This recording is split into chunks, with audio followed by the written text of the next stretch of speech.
ഇവിടെ എനിക്ക് ഒരു അനുഭവം ഉള്ളത് പറയാതിരിക്കാൻ വയ്യ. കേരളത്തില് കിസാൻ സമ്മാൻ നിധി വന്ന സമയത്ത് ഇതേ ഇടതുപക്ഷത്തെ സൈബർ സേന പ്രചരിപ്പിച്ചത് എന്താ? നിങ്ങൾ ആരും 6000 രൂപയ്ക്ക് വേണ്ടി ആധാരം കൊടുക്കരുത്, നിങ്ങളുടെ വീട് നഷ്ടപ്പെടും, ഭൂമി നഷ്ടപ്പെടും, ബാങ്കിൽ പണയം വെക്കാൻ കഴിയാതെ വരും, വഴി വെട്ടാൻ പറ്റില്ല, ഇലക്ട്രിക് ലൈൻ വാട്ടർ ലൈൻ ഒന്നും എടുക്കാൻ പറ്റില്ല, കരമടച്ച രസീതിന് വിലയില്ലാതാകും, ഇങ്ങനെയൊക്കെ പറഞ്ഞ് ഭീഷണിപ്പെടുത്തിയിരുന്നു ഇവിടുത്തെ സഖാക്കന്മാരെ. എന്നിട്ട് ഈ സഖാക്കന്മാർ എന്താ ചെയ്തത്?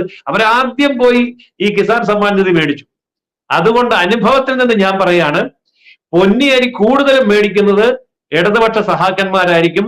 അവർക്ക് കിട്ടാതെ പോകരുത് എന്നുള്ളത് കൊണ്ട് ജനങ്ങളുടെ ഇടയിൽ ഒരു ഭീതി പരത്തിയിട്ട് ഇവരുടെ വീടുകളിൽ പൊന്നിയരി ഇവർ വാങ്ങിക്കൂട്ടുന്നുണ്ട്. അപ്പോൾ ഇത് മുഴുവൻ സഹാക്കന്മാർക്ക് അടിച്ചെടുക്കാൻ വേണ്ടിയാണ് ഈ തരത്തിലുള്ള ഒരു ഭീതി പരത്തുന്നത് എന്നാണ് അനുഭവത്തിൽ നിന്ന് എനിക്ക് പറയാനുള്ളത്. ഞാനിത് ആരോപണമായിട്ട് പറയല്ല, അനുഭവമാണ്. കാരണം കവല തോറും മൈക്ക് വെച്ച് കെട്ടി പ്രസംഗിച്ചത് ഞാൻ ഇപ്പോഴും കേൾക്കുന്നു, ഇപ്പോഴും ഓർക്കുന്നു. സഹാക്കന്മാര് പറഞ്ഞത് കിസാൻ സമ്മാൻ നിധി മേടിച്ച നിങ്ങളുടെ കിടപ്പാടം മോദിയുടെ പേരിലാകും, കേന്ദ്ര ഗവൺമെന്റ് കൊണ്ടുപോകും എന്ന് പറഞ്ഞതുപോലെ ഇത് മറ്റൊരു കള്ളപ്രചരണമാണ്. ഏറ്റവും കൂടുതൽ ഈ ഭാരത് അരി ഉപയോഗിക്കുന്നത് ഇടതുപക്ഷ സഖാക്കന്മാരുടെ വീടുകളിലായിരിക്കും, ഒരു സംശയവും ഇല്ല. ഇനിയിപ്പോൾ ഇത് വിജയമാകുന്നതോടുകൂടി ഇതിന്റെ പിന്നാലെ ഭാരത് ആട്ട, ഭാരത് മൈദ, ഭാരത് പയറുവർഗ്ഗങ്ങൾ ഒക്കെ വരുമ്പോഴും അതും ഈ ഇടതുപക്ഷ സഹാക്കന്മാര് തട്ടിയെടുക്കുക തന്നെ ചെയ്യും. അതിനുള്ള ഒരു പുകമറ സൃഷ്ടിക്കലാണ് ഇത്. അതുകൊണ്ട് എന്നെ കേൾക്കുന്ന, ഈ ചർച്ച കേൾക്കുന്ന മലയാളികള് ദയവ് ചെയ്ത് ഈ ഇടതുപക്ഷ തന്ത്രത്തിൽ വീഴരുത്. അല്ലെങ്കിൽ ഇനി ആർക്കെങ്കിലും സംശയം ഉണ്ടെങ്കിൽ സഹാക്കന്മാരുടെ വീട്ടിലെ അടുക്കളയിൽ പോയി നോക്കൂ, അവിടെ മുഴുവൻ ഭാരത് റൈസ് ആയിരിക്കും. അപ്പോൾ അതിന്റെ ഏറ്റവും വലിയ തെളിവാണ് ഈ കള്ളപ്രചരണം. അതുപോലെ സാർ മറ്റൊരു ആരോപണമാണ് ഇതിപ്പം രാഷ്ട്രീയപരമായിട്ടുള്ള, അതായത് ഇനിയിപ്പോ കേന്ദ്ര സർക്കാരിന് വീണ്ടും ഭരണത്തിൽ വരാൻ വേണ്ടി ലോക്സഭാ തിരഞ്ഞെടുപ്പ് വരുന്നു. ആ തിരഞ്ഞെടുപ്പ് മുന്നിൽ കണ്ടുകൊണ്ട് അത് ഇവർ പിണറായി വിജയൻ കിറ്റ് കൊടുത്ത, ആ എറിഞ്ഞു കൊടുത്ത ഒരു പരിചയത്തിലായിരിക്കാം ഇവർ നടത്തുന്ന മറ്റൊരു ആരോപണമാണ് മോദിജിക്ക് വീണ്ടും ഭരിക്കാൻ വേണ്ടി കേരളത്തിൽ അരി വിതരണം ചെയ്യുന്നത് എന്നുള്ളത്. മോദിക്ക് ഭരിക്കാൻ കേരളത്തിൽ നിന്ന് എത്ര എംപിമാരുണ്ടെന്ന് ചോദിച്ചു കഴിഞ്ഞാൽ അരി ഭക്ഷണം കഴിക്കുന്ന എല്ലാവർക്കും അറിയാം. മോദിജി ഭരിക്കുന്നത് കേരളത്തിലെ എംപിമാരെ വെച്ചുകൊണ്ടല്ല. ആ രാഷ്ട്രീയ പ്രചാരണത്തിന് എങ്ങനെയാണ് അങ്ങയുടെ ഒരു മറുപടി? കേരളത്തിന്റെ എംപിമാരുടെ നിലനിൽപ്പ് എന്ന് പറയുന്നത് മോദിയുമായിട്ട് യാതൊരു ബന്ധവുമില്ല. ഇപ്പോ ബൈജു പറഞ്ഞത് വളരെ ശരിയാണ്. കേരളത്തിലെ ഒരു എംപിയുടെയും ഭരണമില്ലാതെയാണ് മോദി 10 കൊല്ലം ഭരിച്ചത്.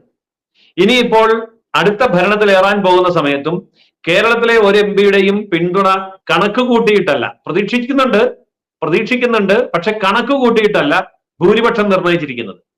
ഇപ്പോ NDAക്ക് 400 സീറ്റും BJPക്ക് ഒറ്റയ്ക്ക് 370 സീറ്റും എന്ന് NDA കണക്ക് കൂട്ടുമ്പോൾ അതിലൊറ്റ സീറ്റ് പോലും കേരളത്തിൽ നിന്ന് കൂട്ടിയിട്ടില്ല.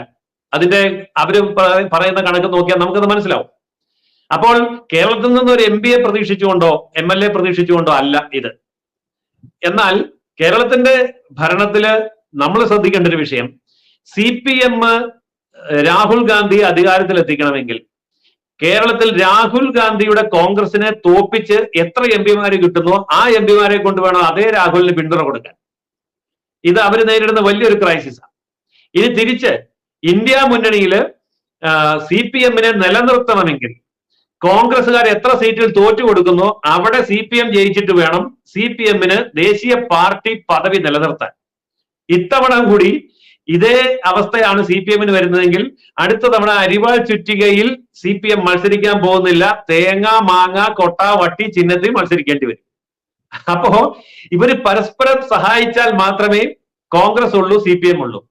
മറ്റൊരു കാര്യം കൂടി പറയാം, ഇന്ത്യ മഹാരാജ്യത്ത് കോൺഗ്രസിന് CPM-നും ഏറ്റവും കൂടുതൽ സീറ്റ് കിട്ടുന്നത് കേരളത്തിൽ നിന്നായിരിക്കും. വേറൊരു സംസ്ഥാനത്ത് നിന്ന് അത് കിട്ടില്ല. അത് മറ്റൊരു വിഷയമാണ്, നമുക്ക് മറ്റൊരിക്കൽ ചർച്ച ചെയ്യാം. അതിന്റെ കണക്ക് ഞാൻ എടുത്തു വെച്ചിട്ടുണ്ട്. ഓരോ സ്റ്റേറ്റിലും കോൺഗ്രസിന് എത്ര കിട്ടും, CPM-ന് എത്ര കിട്ടും, അത് പിന്നീട് ചർച്ച ചെയ്യാം. പക്ഷെ ഒരു കാര്യം ഞാൻ ഇപ്പോഴേ പറയുന്നു, CPM-നും കോൺഗ്രസിനും ഇന്ത്യയിൽ ഏറ്റവും കൂടുതൽ സീറ്റ് കിട്ടാൻ പോകുന്ന ഒരേ ഒരു സംസ്ഥാനം കേരളമാണ്. അതുകൊണ്ട് അവർക്കിവിടെ ഇത്തരം കള്ളപ്രചരണങ്ങൾ, അത് അരിയുടെ പേരിലാണെങ്കിലും അല്ലെങ്കിൽ കൃഷിഭൂമിയുടെ പേരിലാണെങ്കിലും വാക്സിനേഷന്റെ പേരിലാണെങ്കിലും എല്ലാ സമയത്തും BJPക്കെതിരെ ഇത്തരം പുകമറ സൃഷ്ടിക്കാതെ അവർക്ക് നിലനിൽപ്പില്ല. അത് അവരുടെ രാഷ്ട്രീയ നിലനിൽപ്പിന് വേണ്ടിയിട്ടുള്ള അടിസ്ഥാനരഹിതമായ ആരോപണം മാത്രമാണ്. ജനങ്ങൾ ഇത് തിരിച്ചറിയുക തന്നെ ചെയ്യും. അതുകൊണ്ട് ഇത്തവണ ഈ രണ്ടുപേരുടെയും കണക്കുകൂട്ടലുകൾ തെറ്റാനാണ് സാധ്യത.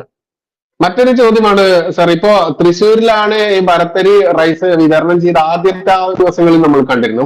അതിനെതിരെ ഇവർ നടത്തിയിട്ടുള്ളത്, അതായത് തൃശ്ശൂരിൽ നരേന്ദ്രമോദിജിയുമായിട്ടുള്ള സുരേഷ് ഗോപി സാറിന്റെ ബന്ധം, അദ്ദേഹത്തെ വിജയിപ്പിക്കാൻ വേണ്ടി മാത്രമാണ് തൃശ്ശൂരിലേക്ക് നേരിട്ട് ഇത് കൊണ്ടുവന്ന് വിതരണം ചെയ്യുന്നത്. മറ്റൊരു സ്ഥലത്തും ഇത് കിട്ടുന്നില്ല, ഇത് തൃശ്ശൂർ ഗോപിയുടെ ആ വകയാണെന്നൊക്കെ പറഞ്ഞ് സുരേഷ് ഗോപി സാറിനെയൊക്കെ ഒരുപാട് അപകീർത്തികരമായ രീതിയിലൊക്കെ ഒരുപാട് ട്രോൾ വീഡിയോസും മറ്റും ഇറങ്ങുന്നുണ്ട്. ഇത് തൃശ്ശൂരിൽ മാത്രമാണോ കിട്ടുന്നത്, അതോ ഭാരതം ഒട്ടുക്കുണ്ടോ കേരളം ഒട്ടുക്കുണ്ടോ? ഇത് ഭാരതം ഒട്ടുക്കുണ്ട്, കേരളം ഒട്ടുക്കും കിട്ടും. തൃശ്ശൂർ കേരളത്തിന്റെ മധ്യഭാഗമായതുകൊണ്ടും FCI ഗോഡൌണുകളുടെയും റെയിൽവേ വാഗണുകളുടെയും സൗകര്യപ്രദമായ സംവിധാനങ്ങൾക്കും പറ്റിയ സ്ഥലമായതുകൊണ്ടും ആണ് ഇത് കേരളത്തിന്റെ മധ്യഭാഗമായ തൃശ്ശൂരിൽ തന്നെ ആരംഭിച്ചത്. ഇനി അതിനെ സുരേഷ് ഗോപിയുമായിട്ട് ബന്ധപ്പെടുത്താനാണ് ഉദ്ദേശിക്കുന്നതെങ്കിൽ സ്വാഗതം ചെയ്യുന്നു. അത് സുരേഷ് ഗോപിയുടെ പ്രത്യേകമായ കഴിവാണ്, നരേന്ദ്രമോദിയുടെ പ്രത്യേകമായ കരുതലാണ്. അതുകൊണ്ട് ആ ഒരു ഭയം ഇടത് വലത് മുന്നണികളെ പിടികൂടി എന്നുള്ളതിന്റെ ലക്ഷണമാണ് ഇത്തരം ആരോപണം. ആ ആരോപണത്തെ സ്വാഗതം ചെയ്യുന്നു എന്ന് മാത്രമാണ് പറയാനുള്ളത്. ഇനി ഇവർ മറ്റൊന്ന് പറയുന്നുണ്ട്, സപ്ലൈകോയിലും അതുപോലെ റേഷൻ കടകളിലും ഒക്കെയുള്ള കേരളം വിതരണം ചെയ്ത അരികളുടെ കാര്യമൊക്കെ. സത്യത്തിൽ സപ്ലൈകോയുടെ ബോർഡിൽ മാത്രമേ സാധനങ്ങൾ ഉള്ളൂ എന്നുള്ളത് നമുക്ക് എല്ലാവർക്കും അറിയാം. അത് ശരിക്കും കൃത്യമായിട്ടും ഓരോ ആഘോഷങ്ങൾ വരുമ്പോൾ, വിഷു ആയിക്കോട്ടെ, ഓണം ആയിക്കോട്ടെ, ക്രിസ്മസ് ആയിക്കോട്ടെ, പെരുന്നാളിനെ കൂട്ടാൻ പറ്റില്ല. കാരണം പെരുന്നാളിന് ഭയങ്കര കരുതലുള്ളത് കൊണ്ട് പെരുന്നാളിനെ കൂട്ടാൻ പറ്റില്ല. അത്തരത്തിൽ ആ ഒരു ഉത്സവങ്ങൾ വരുന്ന സമയത്തൊക്കെ എത്രത്തോളമാണ് സപ്ലൈകോ ഈ നാട്ടിലെ ജനങ്ങളെ ദുരിതത്തിലാക്കി ആട്ടിയിരിക്കുന്നതെന്നും കൃത്യമായിട്ട് അറിയാം. എങ്ങനെയാണ് ഈ റേഷൻ കടയിൽ കൊടുക്കുന്നത് പൂർണ്ണമായിട്ട് സർക്കാരിന്റെ, കേരള സർക്കാരിന്റെ അരിയാണോ, അതല്ലെങ്കിൽ പല വ്യഞ്ജനങ്ങളാണോ, സാധന സാമഗ്രികൾ മാത്രമാണോ സർ? നമ്മുടെ റേഷൻ കടയിൽ വിതരണം ചെയ്യുന്നതിൽ കേരള ഗവൺമെന്റിന്റെ സംഭാവന എത്രയാണെന്ന് വ്യക്തമാക്കാൻ ഞാൻ കേരള ഗവൺമെന്റിനെ വെല്ലുവിളിക്കുകയാണ്. EMSന്റെ കാലത്ത് കേരളത്തില് ആകെ ഉൽപ്പാദിപ്പിച്ചിരുന്ന അരി കേരളത്തിന്റെ ആവശ്യത്തിന്റെ 40% തികയുമായിരുന്നുവെങ്കിൽ ഇന്നത് 14% മാത്രമായി കുറഞ്ഞു. കേരള അരി 14%മേ ഉള്ളൂ.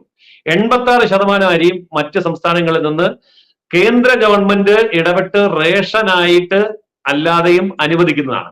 അപ്പോൾ 86% അരിയും പുറത്തുനിന്നാണ് വരുന്നത്, ഇപ്പൊ കേരളത്തിൻ്റെതല്ല.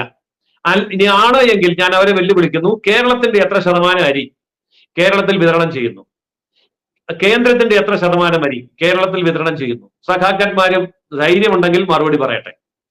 ഇത് ഞാൻ വെല്ലുവിളിയായിട്ട് തന്നെ ഉയർത്തുകയാണ്. മറ്റൊരു കാര്യം, കേരളത്തിന്റെ റേഷൻ കടകളിലൂടെ ലഭിക്കുന്ന വസ്തുക്കൾ ഏതെങ്കിലും ഒന്ന്, മൈദയാവട്ടെ, ആട്ടയാവട്ടെ, അല്ലെങ്കിൽ പഞ്ചസാരയാവട്ടെ, ഏതെങ്കിലും ഒന്ന് കേരളത്തിൽ ഉൽപ്പാദിപ്പിക്കുന്നുണ്ടോ?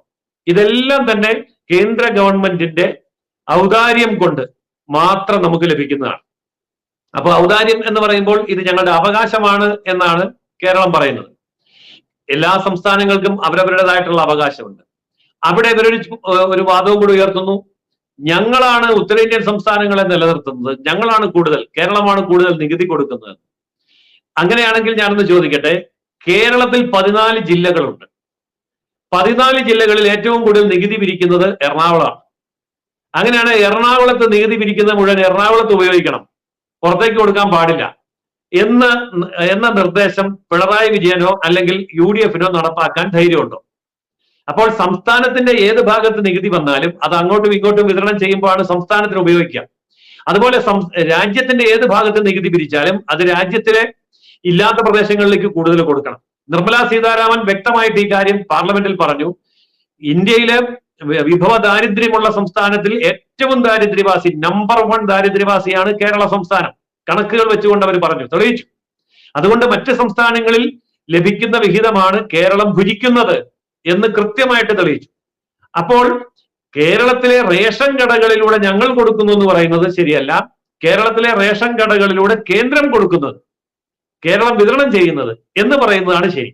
കാരണം റേഷൻ കടയിലേക്ക് സാധനം കൊണ്ടുവരുന്നതും അതിന് ഹോൾസെയിൽ ഡീലർക്ക് പൈസ കൊടുക്കുന്നത്, ഗോഡൌണിന് ഇലക്ട്രിസിറ്റി, വാട്ടർ, ഓഫീസ് എക്സ്പെൻഡിച്ചർ കൊടുക്കുന്നത്, ലോറി കൂലി കൊടുക്കുന്നത്, കയറ്റിറക്ക് കൂലി, കയറ്റുന്ന കൂലി, ഇറക്കുന്ന കൂലി കൊടുക്കുന്നത്, ഇതെല്ലാം കേന്ദ്ര ഗവൺമെന്റാണ്. ഒരു പൈസ പോലും സംസ്ഥാനത്തോട് വാങ്ങാതെയാണ് റേഷൻ കടകളിൽ സാധനങ്ങൾ കേന്ദ്ര ഗവൺമെന്റ് ഇറക്കി കൊടുക്കുന്നതും കേരള ഗവൺമെന്റ് അതിന്റെ വിതരണം മാത്രം നടത്തുന്നത്. ഇത് സാമാന്യ ജനങ്ങൾക്ക് അറിയാത്തൊരു കാര്യമാണ്, അല്ലെങ്കിൽ ശ്രദ്ധിക്കാത്തൊരു കാര്യമാണ്. അതായത് റേഷൻ കടയിലൂടെ വിതരണം നടത്തുക എന്നുള്ള ഒറ്റ കാര്യമേ കേരള സംസ്ഥാനം ചെയ്യുന്നുള്ളൂ. അതിന്റെ വാഗൺ ചാർജ്, അതിന്റെ ലോറി ചാർജ്, കയറ്റുകൂലി, ഇറക്കുകൂലി, ഗോഡൌണിന്റെ ചെലവ്, ഗോഡൌണിലെ വൈദ്യുതി, വെള്ളം, ശമ്പളം, ഇത് ഉദ്യോഗസ്ഥന്മാരുടെ ചെലവ്, റേഷൻ കട നടത്തുന്ന ആളിന്റെ കമ്മീഷൻ പോലും കേന്ദ്ര ഗവൺമെന്റ് ആണ് കൊടുക്കുന്നത്. പിന്നെ കേരള ഗവൺമെന്റ് എന്താ ചെയ്യുന്നത്? കേരള ഗവൺമെന്റ് കേവലം പോസ്റ്റ്മാന്റെ പണിയാണ് ചെയ്യുന്നത്. കേന്ദ്രത്തിൽ നിന്ന് കിട്ടുന്നത് കൊണ്ടുപോയി കൊടുക്കുന്നു, എന്നിട്ട് ഞാനാണ് തരുന്നതെന്ന് പറയുന്നു. ചില പാവപ്പെട്ട ആൾക്കാര് പോസ്റ്റ്മാൻ ആണ് പൈസ തരുന്നതെന്ന് പറഞ്ഞ് പോസ്റ്റ്മാൻ വോട്ട് ചെയ്യാനിരിക്കുന്നത് പോലെ തന്നെയാണ് കേരളത്തിൽ ഇടതുപക്ഷത്തിന് വോട്ട് ചെയ്യുക എന്നുള്ളത്. പക്ഷേ പ്രബുദ്ധ കേരളം ഇതുപോലെയുള്ള തിരുമണ്ടൻ കാര്യങ്ങളെ അംഗീകരിക്കുന്നു എന്നുള്ളത് കൊണ്ടാണ് ഇടതുപക്ഷത്തിന് ഇങ്ങനെ പറയാൻ ധൈര്യം വരുന്നത്, ഞങ്ങളാണ് നിങ്ങളെക്കാൾ കേമം എന്ന്. റേഷൻ കടയിൽ അരിക്ക് വിലക്കുറവുണ്ടെങ്കിൽ ആ വിലക്കുറവ് കേന്ദ്രം കൊടുക്കുന്ന സബ്സിഡിയാണ്, കേരളം കൊടുക്കുന്നതല്ല. അപ്പൊ മാർക്കറ്റിലേക്കാൾ വിലക്കുറവ് റേഷൻ കടയിലുണ്ടെങ്കിൽ പിണറായിയുടെ ഔദാര്യമല്ല, അത് മോദിയുടെ ഔദാര്യാണ്. ഇത് ജനങ്ങൾ അറിയുമ്പോൾ കാര്യങ്ങൾ മനസ്സിലാവും.